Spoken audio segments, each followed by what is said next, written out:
there you go. Curator, rather. Resident survey results. I think this is the last item on the agenda, is that right? Now, before we just go on to that, can I just say that we did a wrong thing based on my lack of acceptance of advice, is that only council can accept a plan change.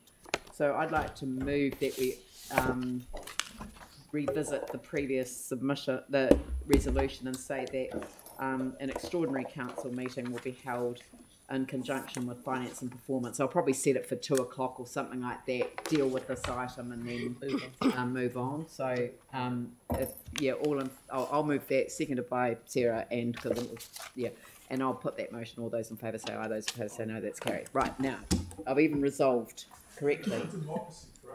Right, thank you. And it was always like that. Over to Lynn, are you presenting, or Peter? I think Peter's the start. Peter, thank you.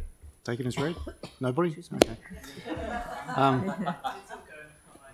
I'll just put a little context to this and then hand over to Lynn and Kath Jameson, who you've met before. Look, the survey has run for, I believe, over 20 years now. What we're going to take you through here is the staff response to the issues raised in the survey, the actions that staff will be pursuing over the coming year. We'll also work through those services that had very high levels of satisfaction and those at the other end of the scale. We'll be looking at levels of service and how they were achieved through these, and of course the overall satisfaction measure as well.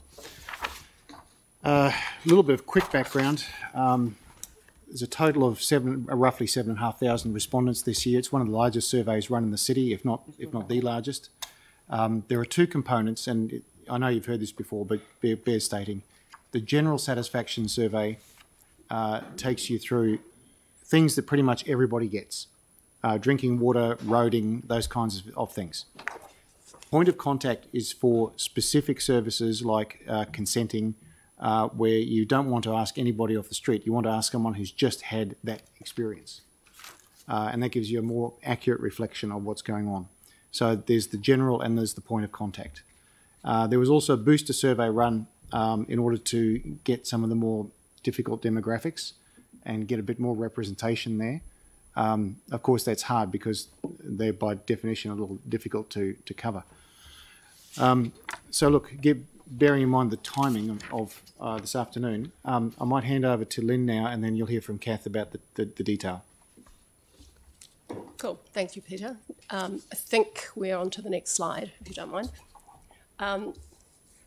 So what I just wanted to outline for you were some of the contextual factors which I think have had a bearing on the survey. So I think it's fair to say that the results were disappointing, but not necessarily surprising, given some of the challenges that Council and other organisations have faced. Many of these have been well flagged with you. They do include impacts of COVID, a strain on overall resourcing due to high demand in the labour market, and we've also had a wide range of reforms and other requirements on staff. However, despite that, we have identified the need to make some quite significant changes, and what I'd like to just flag with you is the process by which we've come up with what is our first relatively comprehensive response to the resident survey. So time after time, I think we have presented the results. I think this time what we're trying to do is put a stake in the ground and say, this is a response package that we need to work through in a more systematic way, which is grounded on what our residents have told us and what are some of the specific actions that we can take. There are probably 2 groups of actions. One where we can take an action that actually deals to the concern, and that might be a change in the service. It could be a range of different ways in which we could approach the particular issue. The second group is about improving our communications about the service. Because it's not always possible simply to add more and more resource. So at all stages, we are weighing up what is the additional cost to our ratepayers and residents, as well as being able to deliver the level of service that they're looking for. So the next slide, please. Sorry, back one. So what we've done is we've collated action plans. We've tried to keep them relatively simple, so there's an action plan per page. It represents the head of service interpretation of the result, and then quite a simple but targeted action plan to address it. There are more than 40 pages of these in your documents. However, the next slide shows you just the indicative outline of what we're trying to achieve. So we've got the overall level of service, the interpretation of the results, the response, and the actions. And the intention is that we will monitor these and come back to you, probably on a 6-monthly basis, to demonstrate that we haven't dropped the ball, we're keeping an eye on what we are trying to achieve, and that we're reporting back. So that's the context within which I now ask Kath to go through the results themselves and obviously open up for questions. So are you going to do the key actions? Do you want me to do that? Yeah. I'm still on doing the key actions. We have identified 4 key things that we think are overarching. So these are not necessarily specific to individual services, but they're, if you like, philosophies and ways of working that we think transcend everything we're doing. So first of all, communication and engagement with residents. And I think this was identified last time, and as a result, the engagement working group has been established with some really, I think, robust conversation about specific actions we need to take in that space.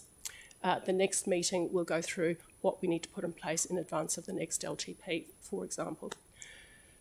Then we need to respond to specific areas of concern. There is no surprise here. They've been relatively consistent. And while we have put additional money on budget, I think it's fair to say that we haven't yet delivered to service expectations, and we need to improve some of our communications.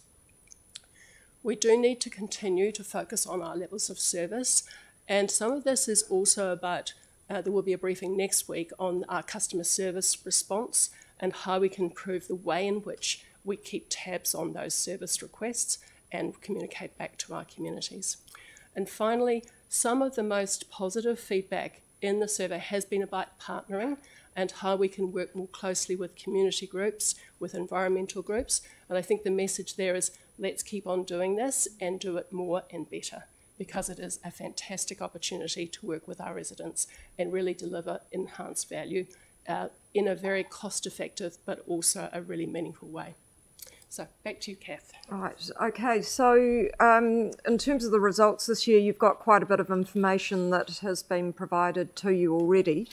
In terms of the higher satisfaction services, so those are the ones where over 85% of people were satisfied with the service. And what I'd say there is, I'm not going to read out the list, but they're pretty much the same ones as last year. And as I think I've told you already, a lot of that is tied closely to services where people are actually interacting directly with staff. So I think that's where they sort of see people as being, or staff being particularly helpful, listening and supporting them in their needs. And it also relates to areas where there's been good maintenance and the reliability of service delivery. So if we just go on to the next slide. So this next one is about the areas that we deliver the best. And again, that's been the same as the last year. So waste management and the 3-bin system, and again, that reliability and the efficiency of delivery of the bin system. And parks and reserves, where people see them as well maintained, well presented, keeping the city looking good, especially the regional parks. So service satisfaction trends since last year. So some services saw an improvement of 5% or more. So email customer service, which is really good to see. Water supply responsiveness and influence and understanding of decision making, and that's of the people who use the governance services rather than residents in general. So services that saw a decline of 5% or more. External communications, cemeteries, presentation, and I won't continue reading the list there, but what I would say there is that influence on decision making and decisions made in the best interests of the city that one's more about residents in general versus the one above, which was the users of the governance services. So those who are interacting directly with governance services, we're seeing an improvement there. So lower satisfaction services, so these are the ones that have 50% or less satisfaction. And again, same list as last year. So the decision-making ones, water supply quality is still a challenge. A lot of these ones are some of our sort of bigger infrastructure services. So again, closely tied to customer service issues, asset maintenance, areas where people perceive that we're not listening or prioritising the nice-to-haves at the expense of core services, and sometimes either inaccurate or insufficient information and advice. And so I'm saying this a lot, the same as last year, in terms of the areas we need to improve, the roading, and then water supply. So that's that continuation of the chlorine and other additives. That's the next one. So levels of service target achievement. This year, 2/3 of services met their targets. So that's up a bit on last year, and we did set more realistic targets this year to better align with service delivery realities in our asset planning and renewal and replacement programs. And 1/3 didn't meet their targets this year. And overall satisfaction, we've been seeing a continued trend of decline here. We're sitting at 42% satisfied this year compared with 49% last year. And what I would say is, putting that in the context of other cities, we're doing reasonably well. Auckland, for example, is sort of sitting in the mid-20s in terms of satisfaction, overall satisfaction. So all in all, while it is down, there is some consistency in terms of what's happening elsewhere in the country as well. And then in terms of those who are least likely to be satisfied, you can see there some of our harder to reach groups, and Pacific peoples, Māori, and then those aged over 65 and also in that middle age group. Reasons why people were satisfied, people see the council is doing a good job and that there are no issues or problems. And then those dissatisfied this year, even though there were a similar number of comments as last year, we broke it down a bit further this year, and the roads and road maintenance issues were a significant one there, and disapproval of council spending. Okay, so just to wrap it up, we've given you a high-level overview of the results. There's a plethora of information that we've made available to you. I think the key message, though, is that we have taken it very seriously. Our heads of service, and I'd like to acknowledge the efforts that they've put in to pull together action plans so that we have a much clearer way forward in terms of systematically address residents' levels of satisfaction and improving those for next year. Sam. Yeah, thank you, Lynn, and thanks to the team for all of that. I really like the response plans that came through from the heads of service. I just wondered, how will that feed in? So, I mean, it's really good you've got the initiatives in terms of what they're going to do to change things, and there's some responsibility on us as well for that. But how's that, like, at what point will we get sort of a report back to say, actually, you know, we've done these things and they're working? So how's that going to work? So look, the initial focus was on getting the report back in time for the annual plan process. So that's why we did the initial presentation a few weeks ago, to inform if there were things that could be or needed to be addressed through the annual plan process.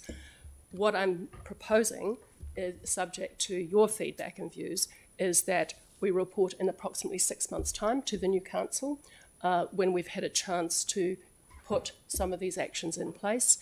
The baseline measurement will not be until early next year, but I think we will be in a position to do some level of internal assessment of what has been put in place, and then next year will be the point at which we go back to our residents to seek feedback. That's really useful. What I'd be quite keen to see is just, you know, like so this is the issue, this is how staff are going to rectify it, and then in that same table, this is, whether it's like you say, the incoming council or early next year, we've actually done these things. Yeah, Because I think that's trying to move the dial. Because we want it front facing too. Yes, Yeah. exactly. And that's what I was going to ask about the heads of service reporting framework, in terms of the need to make that front facing. And I've been working with Peter over the wording of the annual plan, which I picked up the resident survey to throw it into the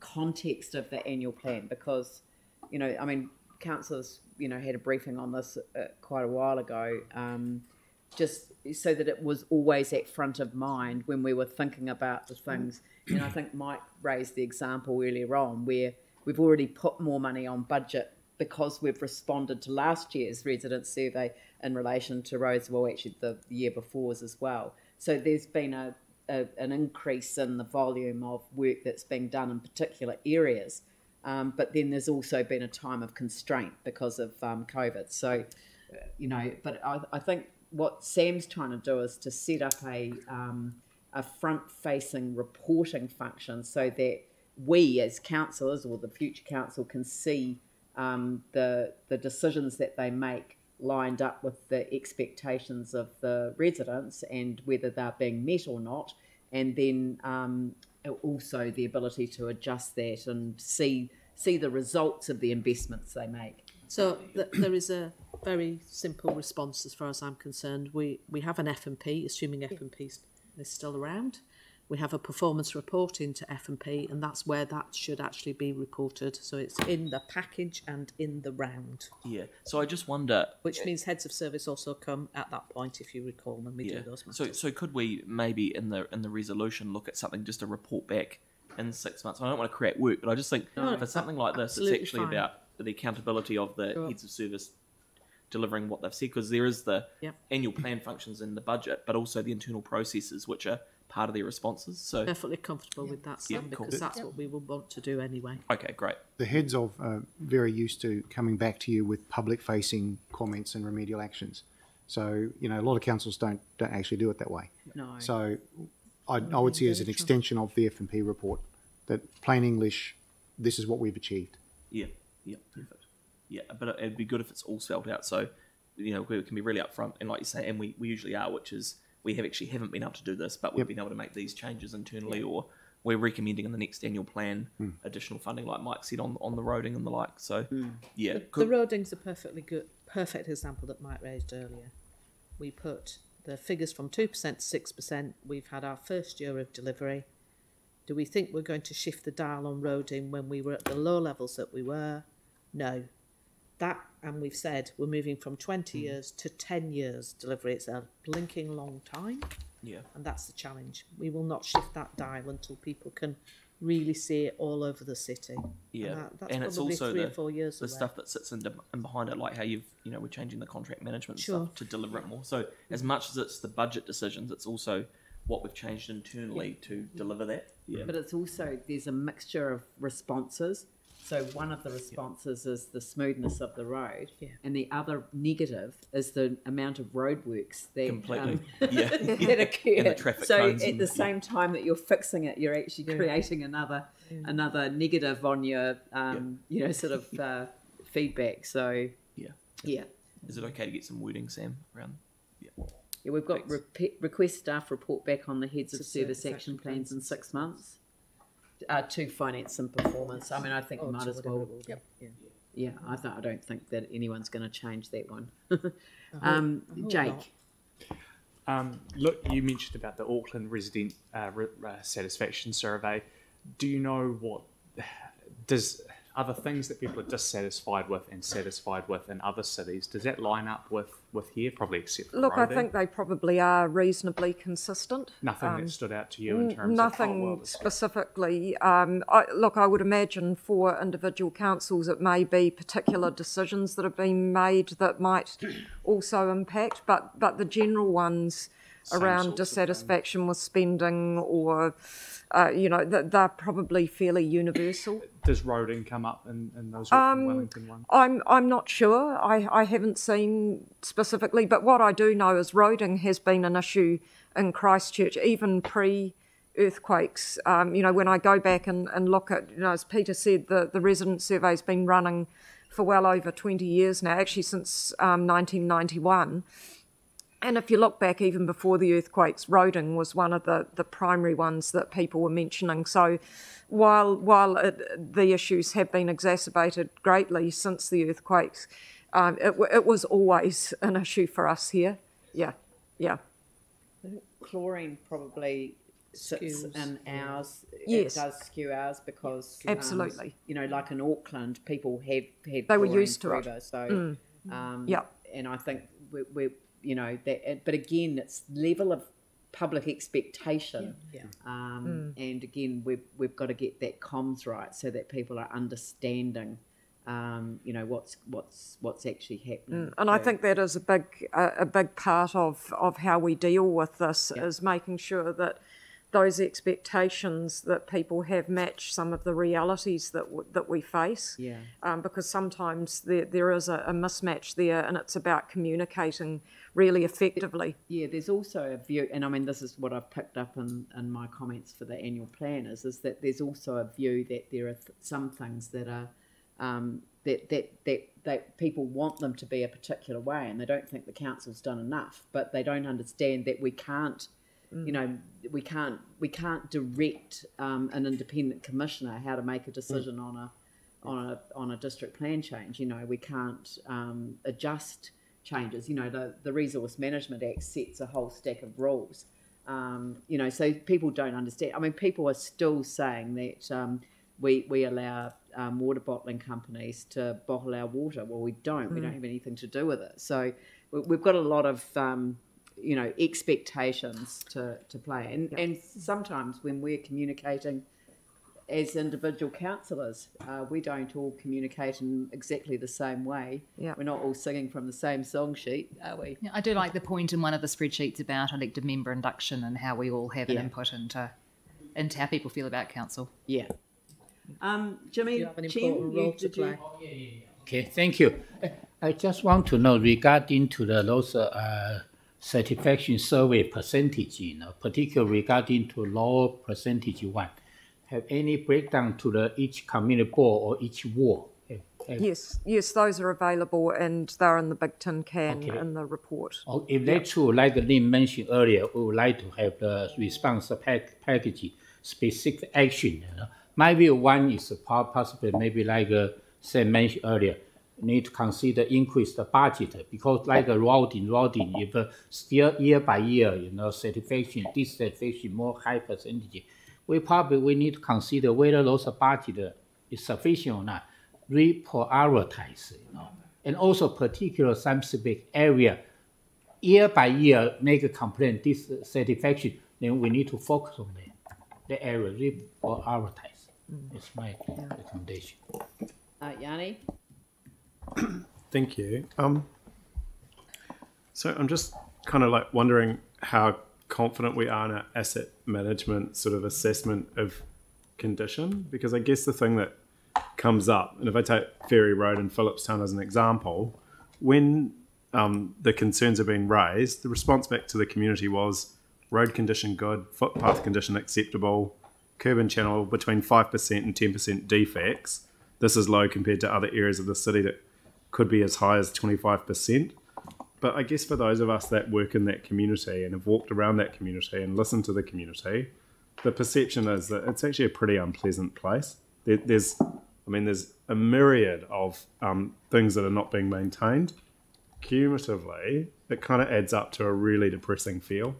Whether it's a neighbour not or the service providers not covering the resealing where they've put in infrastructure, or the curb and channel being all sort of damaged and having alligator cracking all through it, or manhole covers or drainage covers not being clean or slanted. So I'm just wondering if we're actually, in terms of our asset management, have enough understanding of the condition to trigger interventions.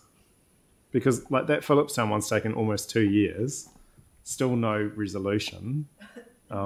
Lots of, complaints and deputations to community board, deputations to annual plan, deputations to long-term plan, and still sort of no resolution within the next wee while, as I understand it. Lynn, did you want to? So there's a couple of things. Yeah, so I guess the key question is, given that roading and footpaths are such a high thing and the lack of responsiveness is the other, how confident are we that we have good systems in place to understand what the condition is and to respond in a timely manner? So I can give a high-level response, and then Lynette may wish to make some specific responses. So I think what we can say, judging by the historical experience, which we've just been told extends over 30 years, there's a level of dissatisfaction of the quality and nature of our roading investment. We have made an additional allocation, and we are now working through that quite systematically. There will always be a longer list than we can ever get to because the expectation is very, very high. And the gap between the expectation and the delivery is also very high. So there will be a whole process of managing expectations. You're completely correct that the asset management and asset conditioning monitoring is a really important part of that. And there will be a subjectivity to it in terms of residents' own experience, which may or may not completely align with an independent assessment. So I think that's where we probably need to give some more thought as to how do we manage those expectations, because clearly that's not being managed perhaps as closely as it might. Right. So Lynette, would you like to make any further comments in terms of the assessments of asset conditioning? Covered it really well. I do think that we have thanks, Lynn. Lynn covered that well in that what the community expects to see versus and what is an asset management assessment can be two quite different things. So it is about how we communicate that. I believe we have very good capability. We haven't necessarily had the ability over the last few years because of, for a number of reasons, but we have very good asset data for the roads because we need to have it in order to get our NZTA subsidy. So we collect the condition assessment for our roads regularly. Our footpaths we're behind on, and that's what we're looking to catch up on now. Right. So when we reseal a road and we don't do the footpath and we have two separate programs, is there a gap between how we do the assessment or how we work out what work we do? I'm sorry, I don't understand what you're asking me there. Well, like if you take Ferry Road, for example, the road condition is good. The footpath condition is, I would say, below average, but it's kind of just. But you're also walking it down as a layman, looking at it and seeing different things. And a lot of the things you raised as asset condition issues are not asset condition issues. They're utility issues, basic maintenance. There are other maintenance issues that we do need to address, and I get that. But that's not necessarily. It depends on the question you ask. If you ask us what the condition of the road is, we will look at the piece of blacktop between the two curbs. Yeah. We will look at the footpath. We will look at the curbs.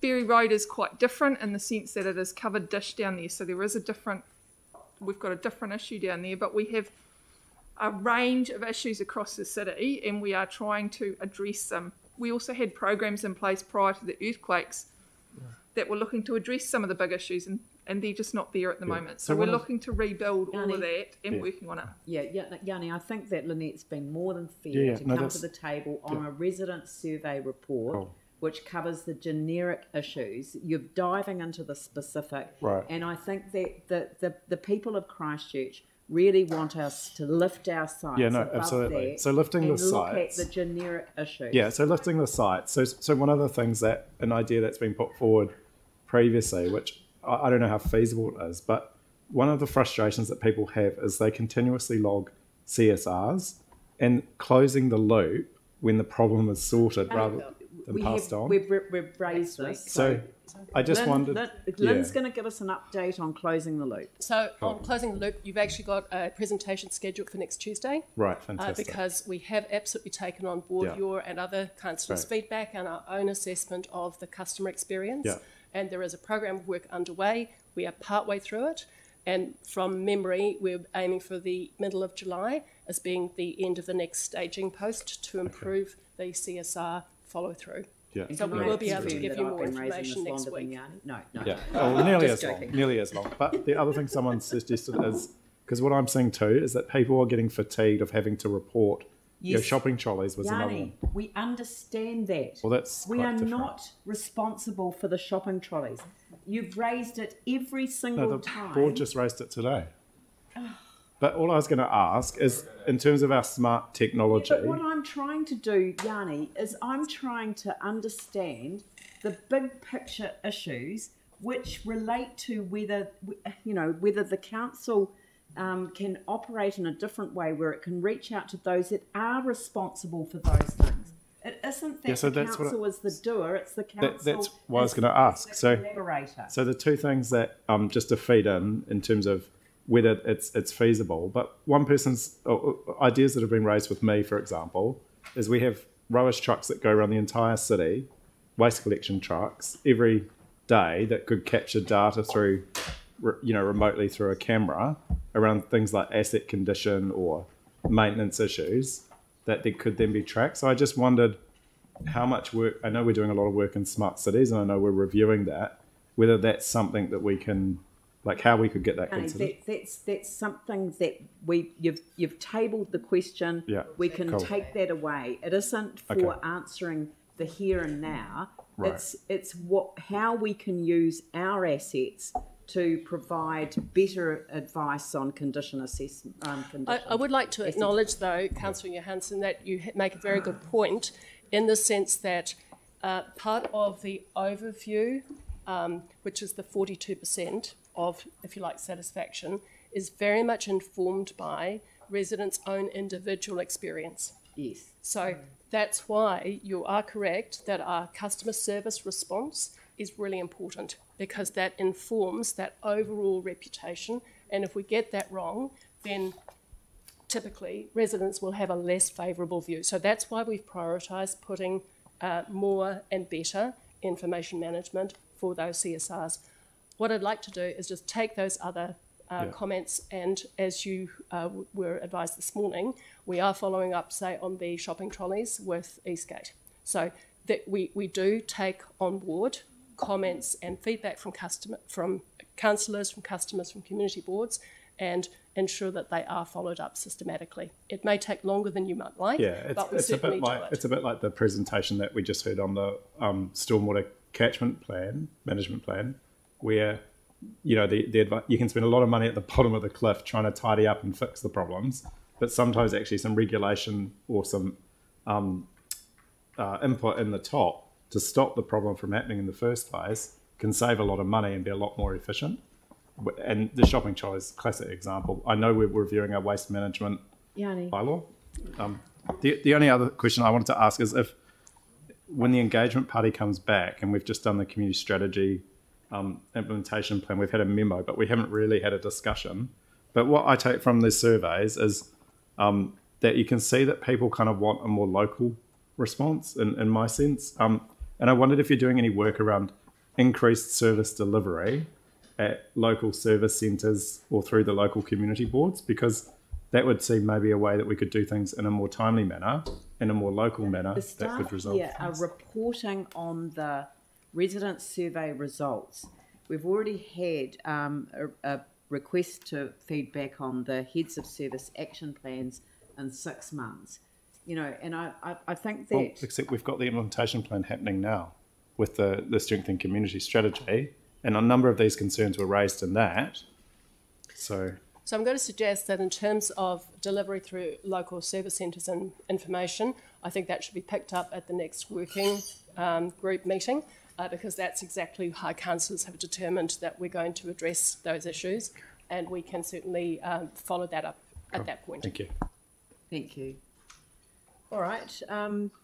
Do I have a mover for the resolution? Jimmy Chen, seconded by Andrew Turner. Any debate? Jimmy? Because this very good comprehensive report. But like Lynn and also Star mentioned earlier, we identify quite significant changes, and also we need to take a positive way response. Have a specific action can be taken. Otherwise, year by year, if we review all those surveys, we can see particular figure in here from the 2014 till 2022. Looks like year by year, those satisfaction is a drop. Absolutely, some of the reason like COVID is fine, it's uncontrollable, but some still have some key factor we need to find out what's the problem is. Particularly, we need to consider connection together. All the daily basis we did have those the ticket number we create from the request from customers. We need to review whether those the issue has been resolved or not, and whether they will affect all the dissatisfaction. We need to take more time, but start do the good job, very good job. But we can do even better. This main purpose. Otherwise, how to change those turning point. We can increase from the turning point. This is my recommendation. Thank you, Yanni. Thank you. I think what's really apparent from the resident survey, and like Linwood, the satisfaction is quite low. I think it's the lowest in the city out of the wards, and I appreciate the staff actually going to the effort to break that down. And what we can see is that people really want to, they want us to focus on doing the basics, the maintenance, the roads, the footpaths, the waterways. It comes through really strongly. And I'm still really concerned that although we keep getting these surveys that tend to highlight very similar concerns around why people are dissatisfied, that when it comes to our budget process, we still have got a whole bunch of stuff that's driven, that seems absent from the concerns that people are raising. Just to give you one example, car parking charges, we're proposing to increase them in our draft annual plan, and yet the feedback in our survey is that there's a number of people that are dissatisfied with the car parking charges. And I mean, we're only putting them up, I think, by 10 cents. So it's not a big increase, but it still seems counterproductive to your resident survey when people are dissatisfied. Likewise, if you go through our draft annual plan, you'll see a number of really nice streets in the central city that are proposed to have even further upgrades. In our LTP, I've looked at the budget. It's about $188 million in the accessible city transport program on streets that look in really good condition to a layperson, when the people in Phillipstown over 2 years, it was nearly 2 years ago, that they asked for just a safe pedestrian crossing against a really busy road in Ferry Road. They've been waiting for nearly 2 years, and we heard last night that it's probably going to be another year because we need to do consultation and design, and we still don't actually know how much is on budget or the scope of what's being done. It's in an activity management plan floating around somewhere. So it just seems to me we need to radically change the way we prioritise, and we also need to think about how we can empower our community boards and our service centres to actually be more responsive to local needs. And I just think we need to decentralise and localise so that people can get responses in a much more timely manner and can actually get things done. And that's why you'll see in the draft annual plan, I've put forward some resolutions, amendments, to actually give money to community boards to actually get on and respond to local concerns, rather than this tortured process that we seem to have at the moment, where things go through annual plans, long-term plans, community boards, council, and then we still don't really get a lot of certainty on progress. So I think people are really frustrated. This resident survey should be a huge wake-up call to us all, that we need to radically change how we deliver our services to get much more local and much more responsive. Mike? I wasn't going to talk, but Yanni talked me into it. Quite frankly, look, the resident surveys surveys are really good. They give us a good idea of where we're going right, where we're going wrong. But actually, when I listen to the comments from Councillor Johansson, it's actually the comments that we make around this table that actually create some of the perception that we're doing things wrong. You know, if you constantly criticise the organisation, people will actually start to believe it. If you actually start being a bit more positive about the good things we actually do, then actually that will also help resident satisfaction. Anyone else? I'll put the motion. All those in favour say aye. Aye. Those opposed say no. That's carried. Thank you very much. Thank you. Closing karakia. Kia whakairea te tapu, kia wātea ai te ara, kia turuki whakataha ai, kia turuki whakataha ai. Humie, huie, tai, kie. Declare the meeting closed. Thank you.